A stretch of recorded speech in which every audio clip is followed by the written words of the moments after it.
Hi ನಮಸ್ತೆ. ಅಕ್ಕಾ IAS academy ಪ್ರಸ್ತುತಪಡಿಸುತ್ತಿರುವ the Hindu ಸುದ್ದಿ ವಿಶ್ಲೇಷಣೆಗೆ ಸ್ವಾಗತ. ಇಂದು ಫೆಬ್ರವರಿ 1ರ ಮುಖ್ಯವಾದ ಎಡಿಟೋರಿಯಲ್ಸ್ಗಳನ್ನು ಅಧ್ಯಯನ ಮಾಡೋಣ. ಅದಕ್ಕೂ ಮೊದಲು ಒಂದು ಇಂಪಾರ್ಟೆಂಟ್ ಅನೌನ್ಸ್ಮೆಂಟ್ ಇದೆ. ಪ್ರಿಲಿಮ್ಸ್ 2022ರ ದೃಷ್ಟಿಯಿಂದ ಅಕ್ಕಾ ಐಎಎಸ್ ಅಕಾಡೆಮಿ ಇನ್ಸ್ಟಿಟ್ಯೂಟ್ ಇಂದ ಅಸ್ತ್ರ 2022 ಅನ್ನೋ ಒಂದು ಹೊಸ ಪ್ರೋಗ್ರಾಮ್ನ ಲಾಂಚ್ ಮಾಡ್ತಾ ಇದ್ದಾರೆ.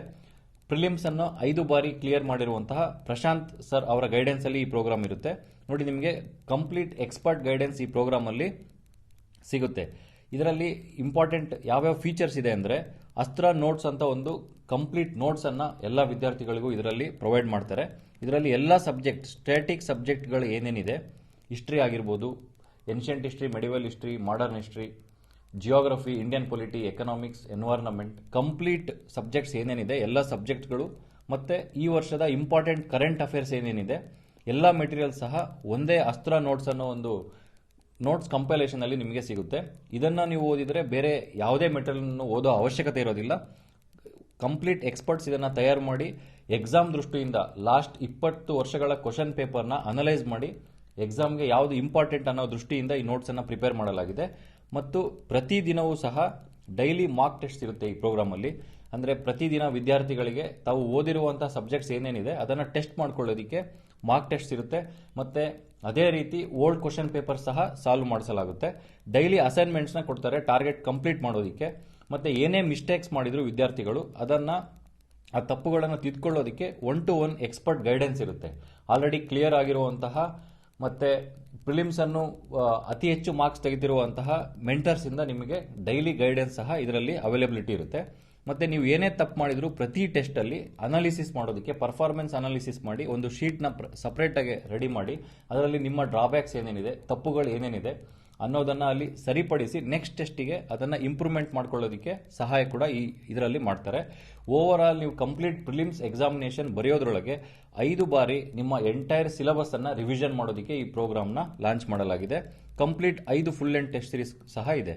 50 ದಿನಗಳಲ್ಲಿ ಕಂಪ್ಲೀಟ್ ಪ್ರಿಲಿಮ್ಸ್ ಸಿಲೆಬಸ್ ನ 5 ಬಾರಿ ರಿವಿಷನ್ ಮಾಡಿಸಲಾಗುತ್ತೆ.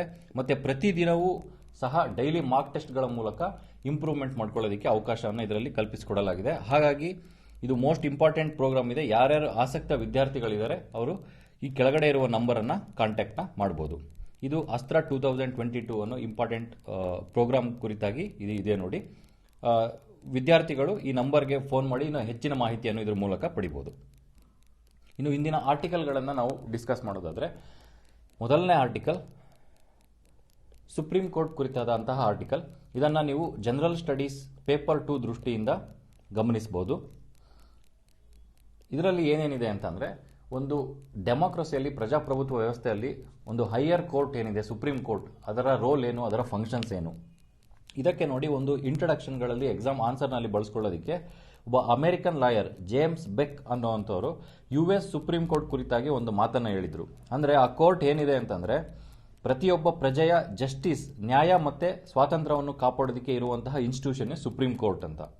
ಆಗ ಆ ಸುಪ್ರೀಂ ಕೋರ್ಟ್ ಇರೋದ್ರಿಂದನೇ ಅಮೆರಿಕ ಒಂದು ಫ್ರೀ ಮತ್ತೆ ಸ್ಟ್ರಾಂಗ್ ನೇಷನ್ ಆಗಿ ಬೆಳೆದಿರುವಂತದ್ದು. ಅಷ್ಟು ಇಂಪಾರ್ಟೆಂಟ್ ರೋಲ್ನ ಅಮೆರಿಕನ್ ಸುಪ್ರೀಂ ಕೋರ್ಟ್ ವಹಿಸುತ್ತೆ ಅಂತ. ಇದೇ ಮಾತು ಭಾರತದ ಸುಪ್ರೀಂ ಕೋರ್ಟ್ಗೂ ಸಹ ಸತ್ಯವಾಗುತ್ತೆ. ಅಂತಹ ಲ್ಯಾಂಡ್ ಮಾರ್ಕ್ ಜಡ್ಜ್ಮೆಂಟ್ಗಳನ್ನು ಸುಪ್ರೀಂ ಕೋರ್ಟ್ ಭಾರತದಲ್ಲಿ ನೀಡಿದೆ.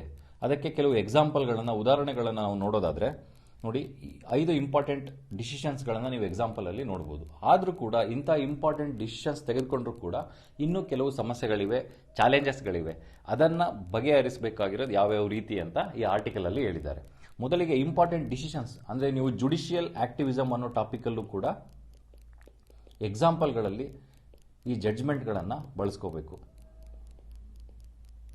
ನೋಡಿ, ಮೊದಲಿಗೆ ಪ್ರೈವಸಿಯನ್ನ ಫಂಡಮೆಂಟಲ್ ರೈಟ್, ಮೂಲಭೂತ ಹಕ್ಕು ಅಂತ ಒಂದು ಕೇಸಲ್ಲಿ, ಪುಟ್ಟಸ್ವಾಮಿ ಕೇಸಲ್ಲಿ ಸುಪ್ರೀಂ ಕೋರ್ಟ್ನವರು ಡಿಕ್ಲೇರ್ ಮಾಡಿದ್ರು. Right to privacy is a fundamental right. ಇದು one of the landmark judgment. ಅದಾದ ನಂತರ ಸೆಕ್ಷನ್ 377 ಅಂದ್ರೆ ಸೇಮ್ ಸೆಕ್ಸ್ ಮ್ಯಾರೇಜಸ್ ಏನಿತ್ತು ಅದು ಕ್ರಿಮಿನಲ್ ಆಕ್ಟಿವಿಟಿ ಅಂತ ಈ ಸೆಕ್ಷನ್ ಅಲ್ಲಿ ಇತ್ತು. ಅದನ್ನ ತೆಗೆದುಹಾಕಿ ಅದನ್ನ ಡಿಕ್ರಿಮಿನಲೈಸ್ ಮಾಡುವಂತಹ ಜಡ್ಜ್ಮೆಂಟ್. ಹಾಗಾಗಿ ಒಂದು ಮೈನಾರಿಟಿ ಕಮ್ಯುನಿಟಿ ರೈಟ್ಸ್ ಏನಿದೆ ಅದನ್ನು ಸಹ ಈ ಜಡ್ಜ್ಮೆಂಟ್ ಮೂಲಕ ಗುರುತಿಸಿಕೊಳ್ಳಲಾಯಿತು. ಮೂರನೇದು ಟ್ರಾನ್ಸ್ಜೆಂಡರ್ಸ್ ಏನಿದ್ದಾರೆ ಅವರನ್ನ ಸಮಾಜದಲ್ಲಿ ಮೋಸ್ಟ್ ಮಾರ್ಜಿನಲೈಸ್ಡ್ ಕಮ್ಯುನಿಟಿ ಅಂತ ಕರಿತೀವಿ ನಾವು. ಅವರಿಗೆ ಅವರ ಯಾವುದೇ ಹಕ್ಕುಗಳಾಗಿರ್ಬೋದು, ಆಪರ್ಚುನಿಟೀಸ್ ತುಂಬಾ ಕಡಿಮೆ ಇರುತ್ತೆ. ಹಾಗಾಗಿ ಅವರನ್ನ ಸಹ ಥರ್ಡ್ ಜೆಂಡರ್ ಅಂತ ರೆಕಗ್ನೈಸ್ ಮಾಡಿ ಅವರ ರೈಟ್ಸ್ಗಳನ್ನು ಸಹ ಅಪ್ಹೋಲ್ಡ್ ಮಾಡಿದೆ ಸುಪ್ರೀಂ ಕೋರ್ಟ್. ಮತ್ತು ಟ್ರಿಪಲ್ ತಲಾಕ್ ಕೇಸನ್ನು ಸಹ ಅದರಲ್ಲಿರುವಂತಹ ಕಾಂಟ್ರವರ್ಷಿಯಲ್ ಮಹಿಳೆಯರಿಗೆ ಅವರ ಘನತೆಗೆ ಧಕ್ಕೆ ಉಂಟಾಗುವಂತಹ ಪ್ರಾವಿಷನ್ನ ತೆಗೆದುಹಾಕ್ತು. ಈ ರೀತಿ ಲ್ಯಾಂಡ್ ಮಾರ್ಕ್ ಜಡ್ಜ್ಮೆಂಟ್ಸ್ಗಳನ್ನು ಸುಪ್ರೀಂ ಕೋರ್ಟ್ ಕೊಟ್ಬಿಟ್ಟು ಭಾರತದಲ್ಲಿ ಜಸ್ಟಿಸ್ ಮತ್ತು ಲಿಬರ್ಟಿನ ಕಾಪಾಡೋದಕ್ಕೆ ಸಹಾಯ ಮಾಡ್ತಾ ಇದೆ. ಆದರೂ ಕೂಡ ಇನ್ನು ಕೆಲವು ಸಮಸ್ಯೆಗಳಿವೆ.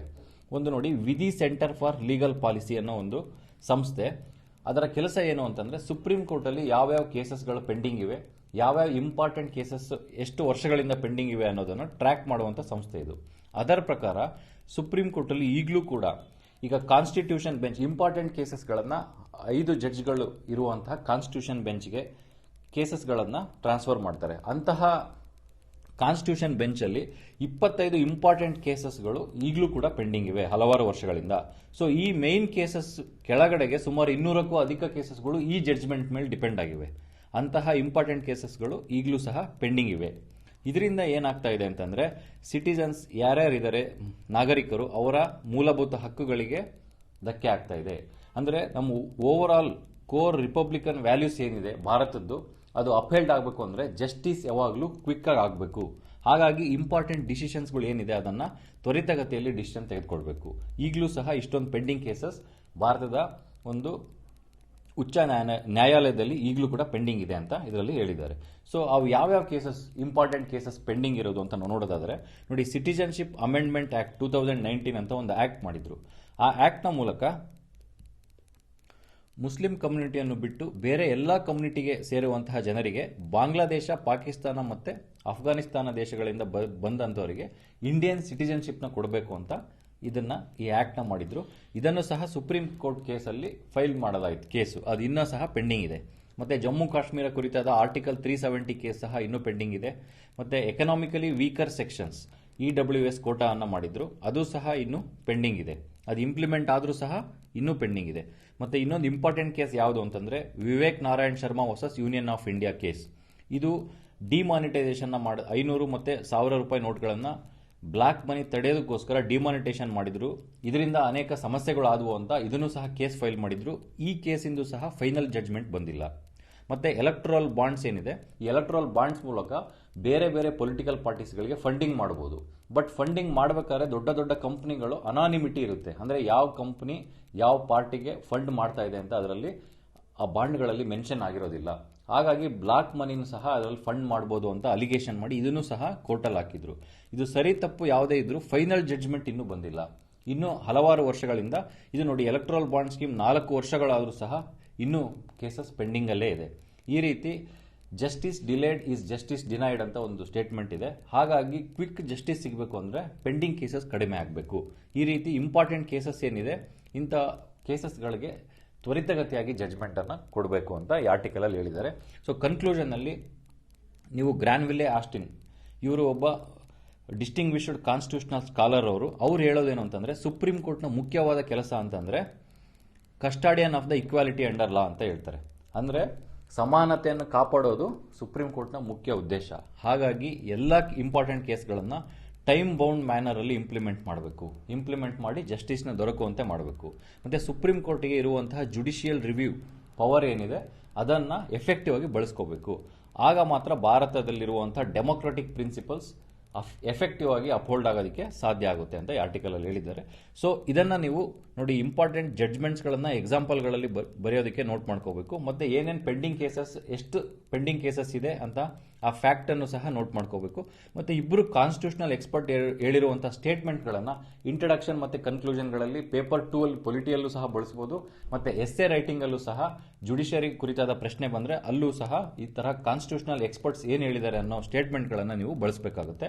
ಆ ದೃಷ್ಟಿಯಿಂದ ಈ ಆರ್ಟಿಕಲ್ ಇಂಪಾರ್ಟೆಂಟ್ ಆಗುತ್ತೆ. ಇನ್ನು ನೆಕ್ಸ್ಟ್ ಆರ್ಟಿಕಲ್ ನೋಡೋದಾದ್ರೆ ಇದನ್ನ ಪೇಪರ್ 2 ಮತ್ತೆ ಪೇಪರ್ 3 ದೃಷ್ಟಿಯಿಂದ ಗಮನಿಸಬಹುದು. ಕಂಪ್ಲೀಟ್ ಎಂಪ್ಲಾಯ್ಮೆಂಟ್ ಕುರಿತಾದ ಡೇಟಾ ಏನೇನಿದೆ, ಸೊ ಏನೇನು ಸಮಸ್ಯೆಗಳಿವೆ ಅನ್ನೋದ್ರ ಬಗ್ಗೆ ಈ ಆರ್ಟಿಕಲ್ ಅಲ್ಲಿ ಹೇಳಿದ್ದಾರೆ. ಸೊ ಕೆಲವು ಇಂಪಾರ್ಟೆಂಟ್ ಫ್ಯಾಕ್ಟ್ಸ್ ಅನ್ನ ಮೆನ್ಷನ್ ಮಾಡಿದ್ದಾರೆ, ಅದನ್ನು ಕೂಡ ನಾವು ಗಮನಿಸಬಹುದು. ನೋಡಿ, ಈ ಆರ್ಟಿಕಲ್ ಅಲ್ಲಿ ಕಂಪ್ಲೀಟ್ ಆಗಿ ಒಂದು ಎಕಾನಮಿಯ ಸ್ಟ್ರಕ್ಚರಲ್ ಟ್ರಾನ್ಸ್ಫಾರ್ಮೇಶನ್ ಅಂತಂದ್ರೆ ಏನು ಅಂತಂದ್ರೆ, ಒಂದು ಎಕಾನಮಿಯಲ್ಲಿ ಈಗ ಔಟ್ಪುಟ್ ಬರ್ತಾ ಇದೆ ಅಂತಂದ್ರೆ ಯಾವ್ಯಾವ ಸೆಕ್ಟರ್ ಇಂದ ಎಷ್ಟು ಬರ್ತಾ ಇದೆ, ಅಗ್ರಿಕಲ್ಚರ್ ಇಂದ ಎಷ್ಟು ಬರ್ತಾ ಇದೆ, ಇಂಡಸ್ಟ್ರಿಯಿಂದ ಎಷ್ಟು ಬರ್ತಾ ಇದೆ, ಆ ಶೇರ್ ಏನಾದರೂ ಕಂಪ್ಲೀಟ್ ಆಗಿ ಟ್ರಾನ್ಸ್ಫಾರ್ಮ್ ಆದ್ರೆ ಇಲ್ಲ ಎಂಪ್ಲಾಯ್ಮೆಂಟ್ ಯಾವ್ಯಾವ ಸೆಕ್ಟರಿಂದ ಎಂಪ್ಲಾಯ್ಮೆಂಟ್ ಎಷ್ಟು ಜನರೇಟ್ ಆಗ್ತಿದೆ, ಒಂದು ಸೆಕ್ಟರಿಂದ ಇನ್ನೊಂದು ಸೆಕ್ಟರ್ಗೆ ಅದು ಟ್ರಾನ್ಸ್ಫರ್ ಆದರೆ ಅದನ್ನು ನಾವು ಸ್ಟ್ರಕ್ಚರಲ್ ಟ್ರಾನ್ಸ್ಫಾರ್ಮೇಷನ್ ಅಂತ ಕರಿತೀವಿ. ಎರಡು ಇಂಡಿಕೇಟರ್ಗಳ ಮೂಲಕ ನಾವು ಅದನ್ನು ಗಮನಿಸಬಹುದು. ಒಂದು, ಗ್ರೋತ್ ರೇಟ್ ಎಷ್ಟಾಗ್ತಾ ಇದೆ, ಬೆಳವಣಿಗೆ ಎಷ್ಟಿದೆ. ಎರಡನೇದು, ಓವರ್ ಆಲ್ ಕಾಂಪೋಸಿಷನ್ ಏನಿದೆ, ಔಟ್ಪುಟ್ ಎಷ್ಟಿದೆ ಎಕನಮಿದು, ಅದರಲ್ಲಿ ಬೇರೆ ಬೇರೆ ಸೆಕ್ಟರ್ಗಳು, ಅಗ್ರಿಕಲ್ಚರ್, ಇಂಡಸ್ಟ್ರಿ, ಸರ್ವಿಸ್ ಸೆಕ್ಟರ್ಗಳ ಕಾಂಟ್ರಿಬ್ಯೂಷನ್ ಎಷ್ಟಿದೆ, ಮತ್ತು ಆ ಎಲ್ಲ ಸೆಕ್ಟರ್ಗಳಲ್ಲಿ ಎಷ್ಟು ಜನ ವರ್ಕ್ ಫೋರ್ಸ್ ಕೆಲಸ ಮಾಡ್ತಾ ಇದ್ದಾರೆ, ಅದರ ಬೇಸಿಸ್ ಮೇಲೆ ನಾವು ಇದನ್ನು ಹೇಳ್ತೀವಿ. ನೋಡಿ, 1991 ರಿಫಾರ್ಮ್ಸ್ ಆದಮೇಲೆ ಓವರ್ ಆಲ್ ಗ್ರೋತ್ ನಾವು ಅದನ್ನು ಗ್ರಾಸ್ ವ್ಯಾಲ್ಯೂ ಆಡೆಡ್ ಅಲ್ಲಿ ಕ್ಯಾಲ್ಕುಲೇಟ್ ಮಾಡ್ತೀವಿ. ಅದು 1991ನಲ್ಲಿ 4.21% ಇಂದ ಗ್ರೋತ್ 1991ನಲ್ಲಿ ಏನು ಮಾಡಿದ್ವಿ, LPG ರಿಫಾರ್ಮ್ಸ್ ಅನ್ನು ಮಾಡಲಾಯಿತು. Liberalisation, privatisation and globalisation reforms, ಅಂದರೆ ಪ್ರೈವೇಟ್ ಸೆಕ್ಟರ್ನ ಓಪನ್ ಅಪ್ ಮಾಡಿದರು ಇಂಡಿಯಾದಲ್ಲಿ. ಅದಾದ ನಂತರ ಗ್ರೋತ್ ರೇಟ್ ಏನೋ ಇನ್ಕ್ರೀಸ್ ಆಯಿತು. ನೋಡಿ, 4.2% ಇಂದ 6.34% ಆಯಿತು 2011 ಈ 6.34% ಇಂದ 2019 6.58% ಅಷ್ಟು ಗ್ರೋತ್ ಆಗಿದೆ. ಈ ಗ್ರೋತ್ ಆಗೋದ್ರ ಜೊತೆಗೆ ನೋಡಿ, ಗ್ರೋತ್ ಆಗಬೇಕು ಅಂದರೆ ಬೇರೆ ಬೇರೆ ಸೆಕ್ಟರ್ಗಳ ಕಾಂಟ್ರಿಬ್ಯೂಷನ್ ಇರಬೇಕು. ಅದೇ ಸಮಯದಲ್ಲಿ ಅಗ್ರಿಕಲ್ಚರಲ್ ಕಾಂಟ್ರಿಬ್ಯೂಷನ್ ಕಡಿಮೆ ಆಗ್ತಾ ಇದೆ. ಅಂದರೆ 91ರಲ್ಲಿ ಓವರ್ ಆಲ್ ಗ್ರೋತ್ ಎಷ್ಟಿತ್ತು, ಓವರ್ ಆಲ್ ಔಟ್ಪುಟ್ ಎಷ್ಟಿತ್ತು, ಅದರಲ್ಲಿ 30% ಅಗ್ರಿಕಲ್ಚರ್ ಕಾಂಟ್ರಿಬ್ಯೂಷನ್ ಇತ್ತು. 100% ಅಲ್ಲಿ 30% ಅಗ್ರಿಕಲ್ಚರ್ ಇಂದ ಬರ್ತಾ ಇತ್ತು. ಅದು ಈ 20-25 ವರ್ಷಗಳ ಆದ ಮೇಲೆ 18%ಗೆ ಇಳಿಕೆ ಆಗಿದೆ. ಅಂದರೆ ಇಲ್ಲಿ ನೋಡಿ, ನಾವೇನು ಗಮನಿಸಬೇಕು ಅಂತಂದ್ರೆ, ಗ್ರೋತ್ ಜಾಸ್ತಿ ಆಗ್ತಾ ಇದೆ, ಅಗ್ರಿಕಲ್ಚರಲ್ ಕಾಂಟ್ರಿಬ್ಯೂಷನ್ ಕಡಿಮೆ ಆಗ್ತಾ ಇದೆ ಅಂತಂದ್ರೆ ಕಾಂಟ್ರಿಬ್ಯೂಷನ್ ಮ್ಯಾನುಫ್ಯಾಕ್ಚರಿಂಗ್ ಸೆಕ್ಟರ್ ಅಂದ್ರೆ ಇಂಡಸ್ಟ್ರಿ ಮತ್ತೆ ಸರ್ವಿಸ್ ಸೆಕ್ಟರ್ ಕಾಂಟ್ರಿಬ್ಯೂಷನ್ ಹೆಚ್ಚಾಗ್ತಾ ಇರಬೇಕು. ಅಂದ್ರೆ ಇಲ್ಲಿ ನೋಡಿ, ನಾನ್ ಅಗ್ರಿಕಲ್ಚರಲ್ ಸೆಕ್ಟರ್ ಏನಿದೆ ಅವುಗಳ ಕಾಂಟ್ರಿಬ್ಯೂಷನ್ ಹೆಚ್ಚಾಗ್ತಾ ಇದೆ, ಅದನ್ನ ಗಮನಿಸಬೇಕು. LPG ರಿಫಾರ್ಮ್ಸ್ ಆದ್ಮೇಲೆ 3 ಇಂಪಾರ್ಟೆಂಟ್ ಸೆಕ್ಟರ್ಗಳು, ಅಗ್ರಿಕಲ್ಚರ್, ಇಂಡಸ್ಟ್ರಿ, ಸರ್ವಿಸ್. ಅದರಲ್ಲಿ ಅಗ್ರಿಕಲ್ಚರ್ ಕಡಿಮೆ ಆಗಿದೆ, ಇಂಡಸ್ಟ್ರಿ ಮತ್ತೆ ಸರ್ವಿಸ್ ಸೆಕ್ಟರ್ನ ಓವರ್ ಆಲ್ ಕಾಂಟ್ರಿಬ್ಯೂಷನ್ ಹೆಚ್ಚಾಗ್ತಾ ಇದೆ. ಇದು ಒಂದ್ ಕಡೆ ನಾವು ಗಮನಿಸೋದಾದ್ರೆ, ಇನ್ನೊಂದು ಕಡೆ ಎಂಪ್ಲಾಯ್ಮೆಂಟ್ ಪ್ಯಾಟರ್ನ್ ಅಲ್ಲಿ ಯಾವ್ಯಾವ ರೀತಿ ಬದಲಾವಣೆಗಳಾಗ್ತಾ ಇವೆ.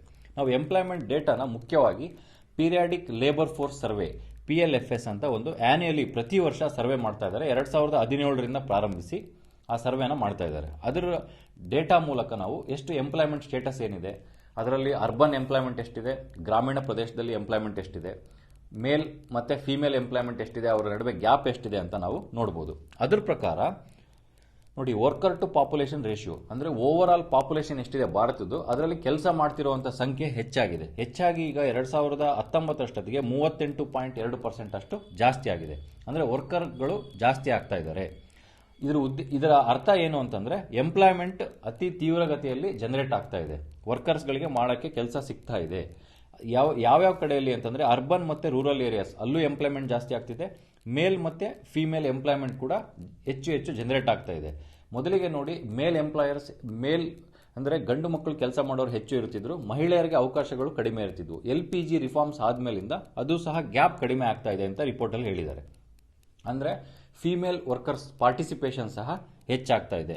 ಉದಾಹರಣೆಗೆ ನಾವು ನೋಡೋದಾದ್ರೆ, ಈಗ ಸುಮಾರು 28.8 ಟೋಟಲ್ ಎಷ್ಟು ವರ್ಕ್ ಮಾಡ್ತಾ ಇದ್ದಾರೋ ಅದರಲ್ಲಿ ಸುಮಾರು 30% ಅಷ್ಟು ವರ್ಕ್ ಫೋರ್ಸ್ ಮಹಿಳೆಯರಿಂದ ಕೂಡಿದೆ. ಮತ್ತೆ ನೋಡಿ, ಇನ್ನೊಂದು ಅನ್ಎಂಪ್ಲಾಯ್ಮೆಂಟ್ ರೇಟ್ನ ನಾವು ನೋಡೋದಾದ್ರೆ, ಅನ್ಎಂಪ್ಲಾಯ್ಮೆಂಟ್ ರೇಟ್ ಈ ಹಳ್ಳಿ ಪ್ರದೇಶಗಳಲ್ಲಿ, ಗ್ರಾಮೀಣ ಪ್ರದೇಶಗಳಲ್ಲಿ ಗಂಡು ಮಕ್ಕಳಿಗಿಂತ ಕಡಿಮೆ ಮಹಿಳೆಯರದು ಅನ್ಎಂಪ್ಲಾಯ್ಮೆಂಟ್ ರೇಟ್ ಇದೆ. ಅಂದ್ರೆ ಕೆಲಸ ಮಾಡ್ತಿರೋರು ಗ್ರಾಮೀಣ ಪ್ರದೇಶಗಳಲ್ಲಿ ಮಹಿಳೆಯರೇ ಹೆಚ್ಚಾಗಿದ್ದಾರೆ. ಅದೇ ನೀವು ಸಿಟೀಸ್ ಅಲ್ಲಿ ನೋಡಿದ್ರೆ, ಅರ್ಬನ್ ಸೆಂಟರ್ ಅಲ್ಲಿ ಮಹಿಳೆಯರದ ಅನ್ಎಂಪ್ಲಾಯ್ಮೆಂಟ್ ಏನಿದೆ ಜಾಸ್ತಿ ಇದೆ. ಅಂದ್ರೆ ಅನ್ಎಂಪ್ಲಾಯ್ಮೆಂಟ್ ರೇಟ್ ಸಿಟೀಸ್ ಅಲ್ಲಿ ಹೆಚ್ಚಿದೆ, ಗ್ರಾಮೀಣ ಪ್ರದೇಶಗಳಲ್ಲಿ ಕಡಿಮೆ ಇದೆ. ಇದು one of the important data. ಆದರೆ ಇದರ ಉದ್ದೇಶ ಏನು ಅಂತಂದ್ರೆ, ನೋಡಿ, ಎಜುಕೇಶನ್ ಆಪರ್ಚುನಿಟೀಸ್ ಹೆಚ್ಚಾದಂಗೆಲ್ಲ ಸಿಟೀಸ್ಗಳಲ್ಲಿ ಎಂಪ್ಲಾಯ್ಮೆಂಟ್ ಜಾಸ್ತಿ ಆಗಬೇಕಾಯಿತು ಮಹಿಳೆಯರಿಗೆ, ಆದರೂ ಕೂಡ ಅದು ಇನ್ನ ಕಡಿಮೆನೇ ಇದೆ. ಇದು ಒಂದು ಇಂಪಾರ್ಟೆಂಟ್ ಡೇಟಾ. ನೆಕ್ಸ್ಟ್ ನೋಡಿ, ನಂಬರ್ ಆಫ್ ಅನ್ಎಂಪ್ಲಾಯ್ಡ್ ಪರ್ಸನ್ಸ್. ಇಷ್ಟೆಲ್ಲ ಗ್ರೋತ್ ರೇಟ್ ಆದರೂ ಕೂಡ ನೋಡಿ, 1991 2020 ವರ್ಷಕ್ಕೆ ಗ್ರೋತ್ ಆಗಿದೆ. ಆ ಗ್ರೋತ್ ಡೆವಲಪ್ಮೆಂಟ್ ಆಗಿ ಕನ್ವರ್ಟ್ ಆಗಿದೆಯಾ? ಇಷ್ಟಾದರೂ ಕೂಡ ಈಗಲೂ ಸಹ ಲಾಸ್ಟ್ 2 ವರ್ಷದಲ್ಲಿ 23 ಲಕ್ಷ ಅಷ್ಟು ಜನಗಳು ಅನ್ಎಂಪ್ಲಾಯ್ಮೆಂಟ್ಗೆ ತುತ್ತಾಗಿದ್ದಾರೆ. 23 ಲಕ್ಷ ಜನ ಅನ್ಎಂಪ್ಲಾಯ್ಮೆಂಟ್ಗೆ ಹೋಗಿದ್ದಾರೆ. ಅಂದ್ರೆ ಗ್ರೋತ್ ಹೆಚ್ಚಾಗ್ತಾ ಇದೆ, ಆದರೂ ಕೂಡ ಇನ್ನು ಕಂಪ್ಲೀಟ್ ಆಗಿ ಜಾಬ್ಗಳು ಕ್ರಿಯೇಟ್ ಆಗ್ತಾ ಇಲ್ಲ.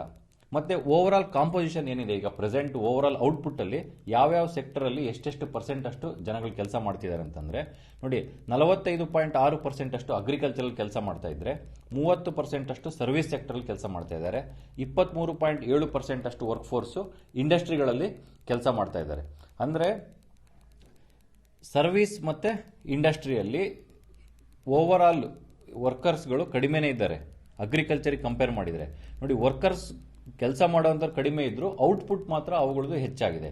ಅಂದರೆ ಇದರ ಅರ್ಥ ಏನು ಅಂತಂದರೆ, ಅಗ್ರಿಕಲ್ಚರಿಂದ ಇಂಡಸ್ಟ್ರಿ ಮತ್ತು ಸರ್ವಿಸ್ ಸೆಕ್ಟರಿಗೆ ಲೇಬರ್ಸು ಶಿಫ್ಟ್ ಆಗ್ತಾ ಇಲ್ಲ. ಆದರೂ ಕೂಡ ಅಲ್ಲಿ ಔಟ್ಪುಟ್ ಆಗ್ತಾ ಇದೆ. ಅಂದರೆ ಅವು ಯಾವ ಕಾರಣಕ್ಕೆ ಆಗ್ತಾ ಇದೆ ಅಂತಂದರೆ, ನೋಡಿ, ಕ್ಯಾಪಿಟಲ್ ಇಂಟೆನ್ಸಿವ್ ಮಿಷನ್ಗಳನ್ನು, ಹೊಸ ಹೊಸ ಟೆಕ್ನಾಲಜಿಗಳನ್ನು ಬಳಸಿಬಿಟ್ಟು ಸರ್ವಿಸ್ ಸೆಕ್ಟರ್ ಮತ್ತು ಇಂಡಸ್ಟ್ರಿಗಳಲ್ಲಿ ಔಟ್ಪುಟ್ಟನ್ನು ಜಾಸ್ತಿ ಮಾಡ್ತಾ ಇದ್ದಾರೆ.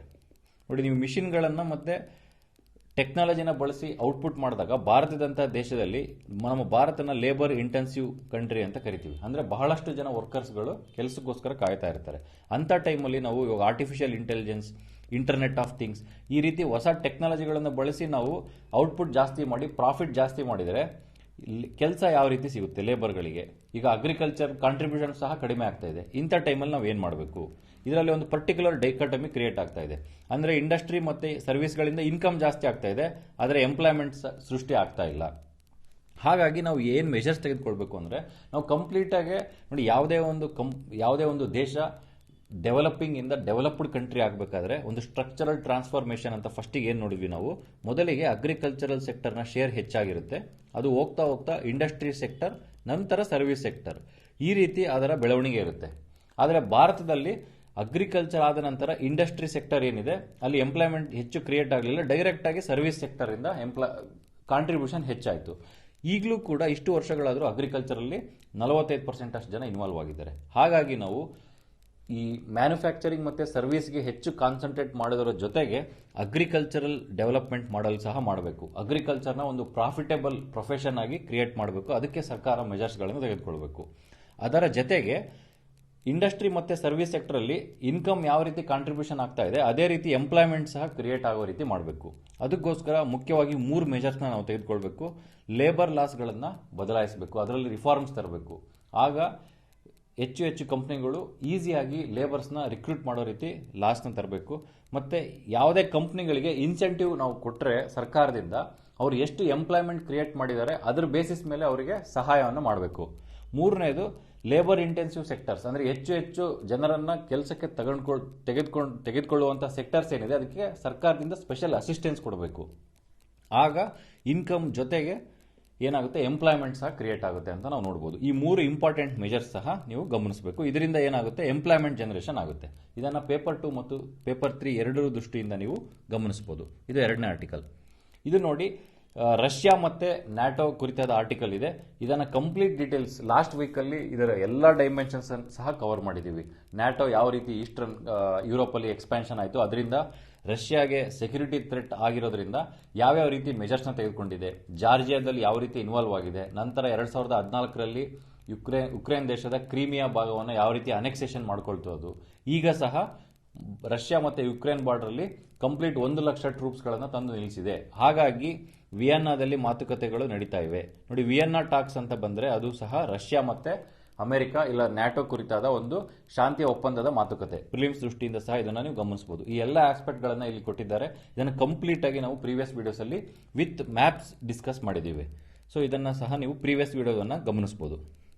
ಇನ್ನು ಈ 3 ಆರ್ಟಿಕಲ್ಗಳನ್ನು ಎಕ್ಸಾಮ್ ದೃಷ್ಟಿಯಿಂದ ಯಾವುದೇ ಇಂಪಾರ್ಟೆಂಟ್ ಇಲ್ಲ. ಇದು ವ್ಯಾಕ್ಸಿನೇಷನ್ ಕುರಿತಾಗಿದೆ. ಇದು ರಫೇಲ್ ನಡಾಲ್ ಅವರು ರೀಸೆಂಟಾಗಿ ಗೆದ್ದಂತಹ ಟೂರ್ನಮೆಂಟ್ ಕುರಿತಾಗಿದೆ.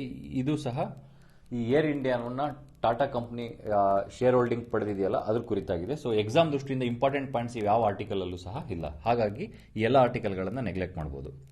ನೋಡಿ, ನಿನ್ನೆ ಕೇಳಿದ ಪ್ರಶ್ನೆ ವರ್ಲ್ಡ್ ಇನ್ಇಕ್ವಾಲಿಟಿ ರಿಪೋರ್ಟ್, ಇದನ್ನು ಪಬ್ಲಿಷ್ ಮಾಡುವ ಆರ್ಗನೈಸೇಷನ್ ಯಾವುದು ಅಂತಂದರೆ ಆಕ್ಸ್ಫಾರ್ಮ್ ಇಂಟರ್ನ್ಯಾಷನಲ್. ಇವತ್ತಿನ ಆರ್ಟಿಕಲ್ಗಳಲ್ಲಿ ಪ್ರಿಲಿಮ್ಸ್ ದೃಷ್ಟಿಯಿಂದ ಕೇಳೋದಕ್ಕೆ ಯಾವುದೇ ಮತ್ತು ಮೇನ್ಸ್ ದೃಷ್ಟಿಯಿಂದ ಅಷ್ಟು ಇಂಪಾರ್ಟೆಂಟ್ ಪ್ರಶ್ನೆಗಳು ಯಾವುದೂ ಇಲ್ಲ. ಇನ್ಕಮ್ ಇನ್ಇಕ್ವಾಲಿಟಿ ಕುರಿತಾದ ಪ್ರಶ್ನೆಗಳನ್ನು ಆಲ್ರೆಡಿ ನಾವು ಪ್ರೀವಿಯಸ್ ವಿಡಿಯೋದಲ್ಲಿ ನೀಡಿದ್ದೇವೆ. ಸೊ ಇದು ಇಂದಿನ ಸುದ್ದಿ ವಿಶ್ಲೇಷಣೆ. ಧನ್ಯವಾದಗಳು.